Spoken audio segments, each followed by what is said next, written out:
Romanos, capítulo 1.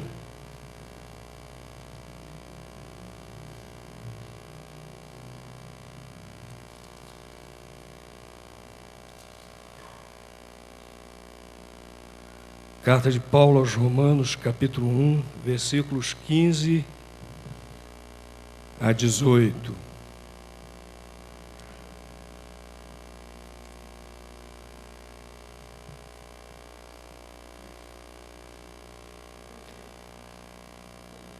De modo que, quanto está em mim, estou pronto para anunciar o Evangelho, também a vós que estais em Roma.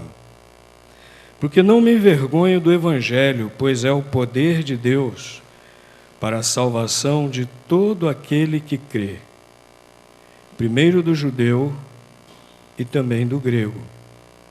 Porque no Evangelho é revelada, de fé em fé, a justiça de Deus, como está escrito: mas o justo viverá da fé.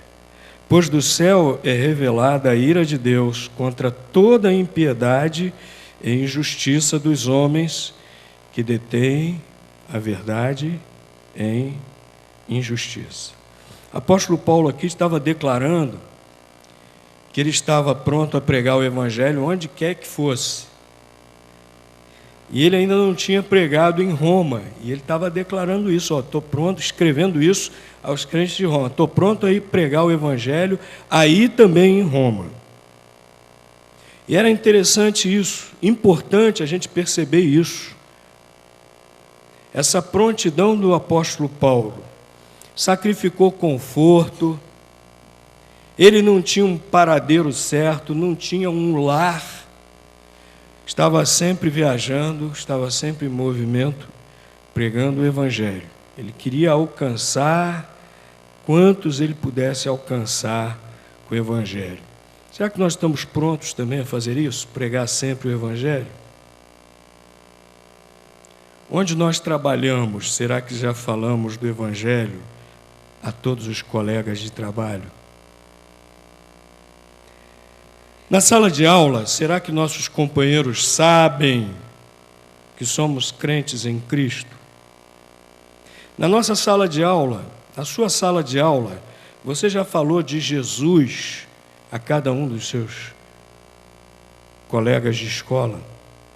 Os nossos vizinhos, que tantas vezes cruzamos com eles nos corredores do nosso prédio, no elevador. A quantos deles já falamos de Jesus, ou ao menos entregamos um folheto?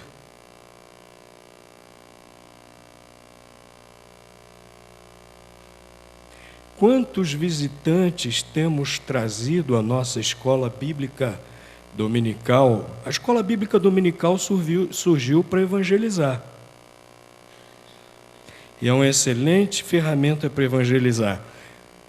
Quantos visitantes temos trazido à escola bíblica dominical, aos cultos da igreja? Estamos prontos a ir?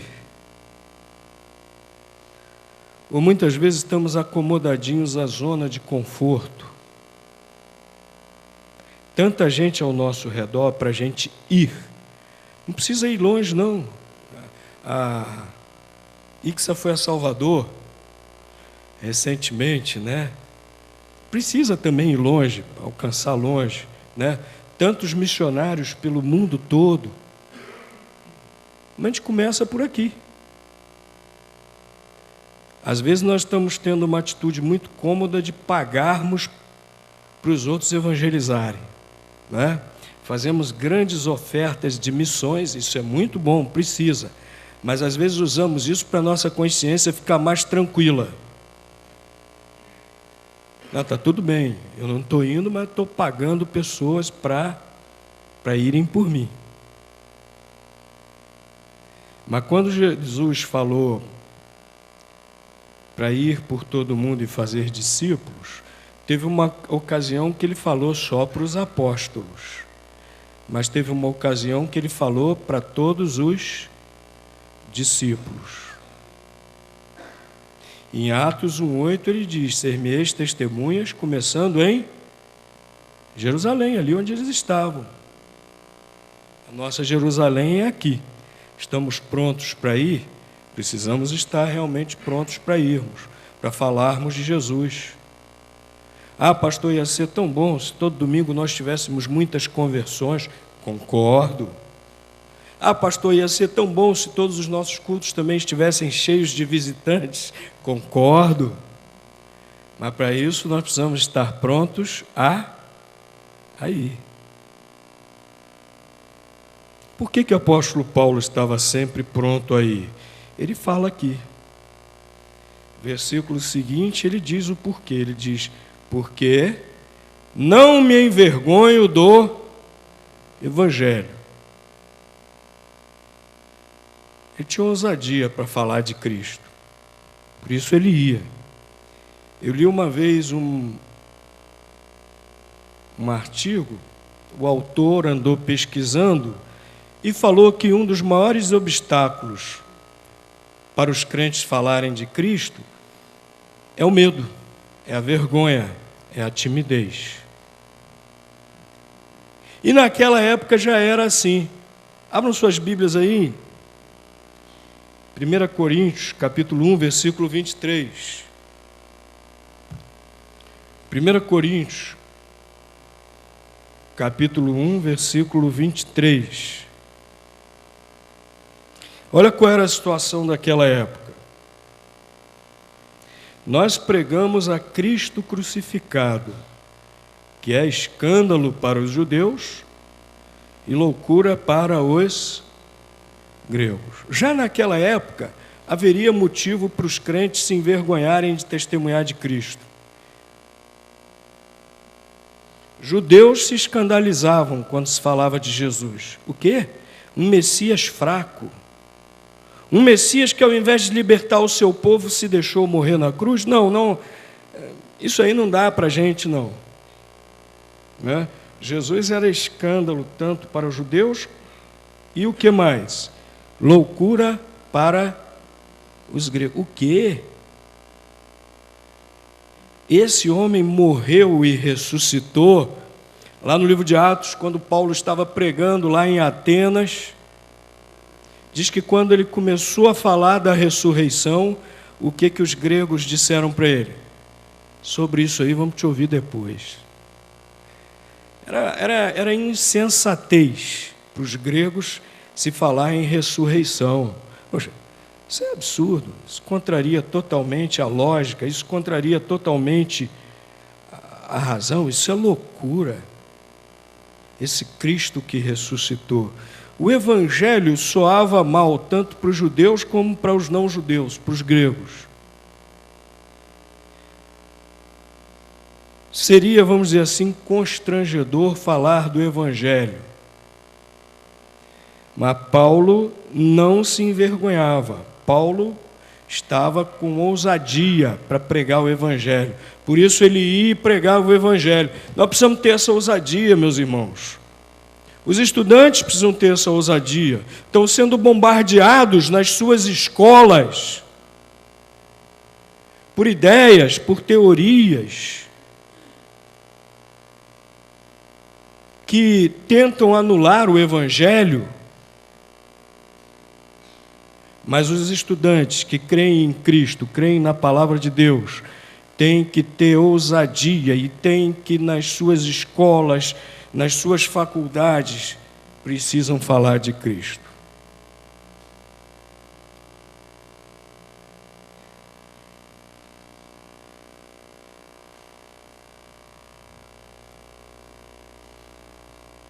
O Evangelho para muita gente é motivo realmente de chacota. E lá vai o crente, olha lá, aquele cara é todo certinho, olha lá vai o certinho. Quer um golezinho? Não. Quando eu estava na Escola Técnica Federal, como tentavam fazer com que eu bebesse, né? E zombavam muito de mim por isso, faziam muita piada, faziam muita chacota. E muitas vezes nós nos retraímos, nós nos sentimos tímidos, nós nos sentimos envergonhados para pregar o Evangelho, mas não pode ser assim. Nós temos que ter ousadia, nós temos que ter intrepidez, nós temos que ter coragem. A nossa fé em Cristo é o que há de melhor. A nossa fé em Cristo é verdadeira.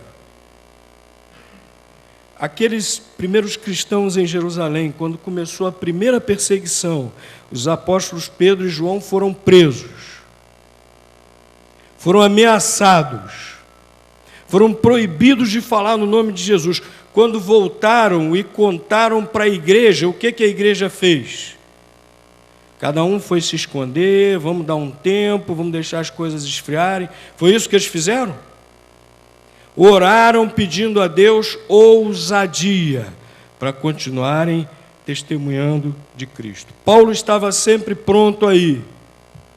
Paulo estava sempre pronto aí, porque ele estava cheio de ousadia. Não me envergonho. Não há o que se envergonhar do Evangelho, pelo contrário. E ele não se envergonhava do Evangelho, estava sempre pronto aí, porque ele tinha convicção do valor do Evangelho, meus irmãos. Será que nós temos plena convicção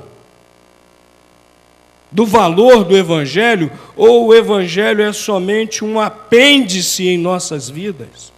Ou o Evangelho é somente uma coisa para o domingo, ou de manhã ou de noite? Apóstolo Paulo tinha plena convicção do valor do Evangelho, por isso ele estava sempre pronto a ir pregar. Nós vemos isso aqui, olha, quando ele diz: pois é o poder de Deus para a salvação de todo aquele que crê. E no versículo 17 ele deixa bem claro que é o Evangelho que nos revela, que nos traz a justiça de Deus, que nos livra do juízo de Deus.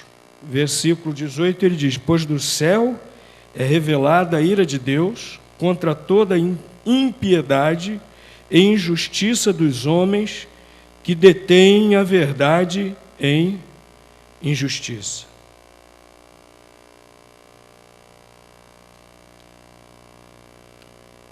Apóstolo Paulo tinha plena consciência que o pecado não fica impune diante de Deus, que todos serão julgados por Deus. Apóstolo Paulo tinha plena consciência que, portanto, todos estão condenados diante de Deus, e ele sabia que a única solução para isso é o Evangelho. É o poder de Deus para a salvação de todo aquele que crê. É a única solução. Cristo é a única solução. O que adianta, disse Jesus, o homem ganhar o mundo inteiro, perder a sua própria alma?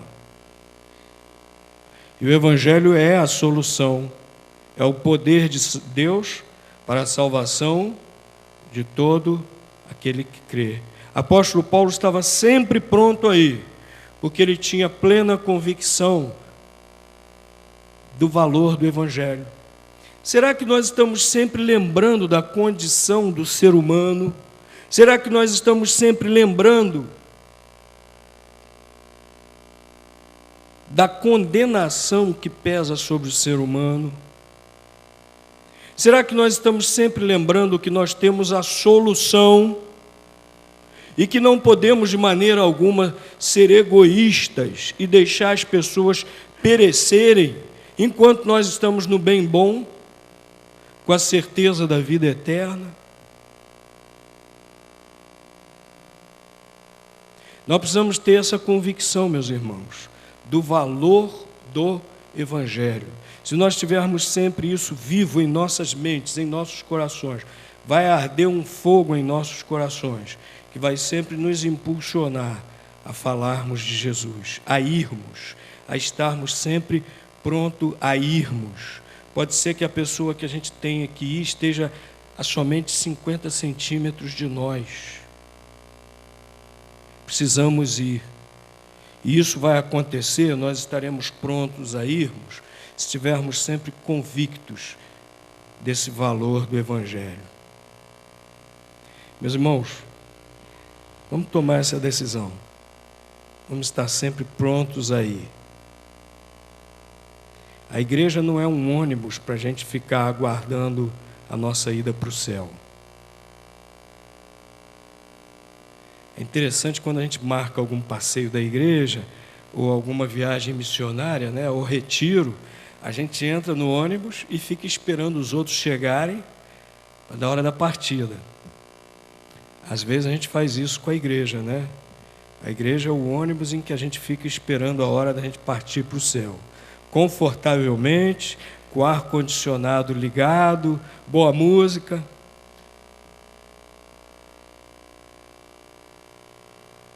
Mas a igreja não é para isso, não. O pastor Onésimo Nunes de Lima sempre dizia que uma igreja é medida não é por quantos entram para adorar a Deus, mas sim por quantos saem para pregar. Uma igreja não é medida por quantos entram para adorar a Deus, mas sim por quantos saem para pregar. Vamos buscar da graça de Deus cada vez mais, vamos fazer uma revisão de nossas vidas, de nossas prioridades, de nossas convicções. E vamos, meus irmãos, lembrar da urgência que há diante de nós. Essa urgência tão grande de pregar o Evangelho, e vamos realmente estarmos sempre prontos aí. Já desse eu ouvi uma coisa na classe da escola dominical que eu fiquei muito contente. Um irmão que não vou dizer o nome porque não me autorizou, porque eu não perguntei se podia dizer o nome ou não. Então só vou dizer o milagre, não vou dizer o santo. Mas esse irmão falou assim: nós temos que pensar o seguinte, irmãos. Eu penso o seguinte a meu respeito. Eu sou fulano de tal, crente em Cristo, com a missão de servir a Cristo e ganhar vidas para Ele. E em segundo lugar,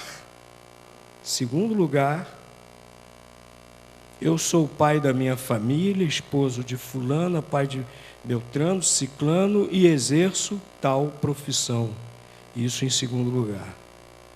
Gostei muito de ouvir isso. E é o que todos nós devemos pensar a respeito de nós mesmos. E assim estaremos sempre prontos para irmos. Amém.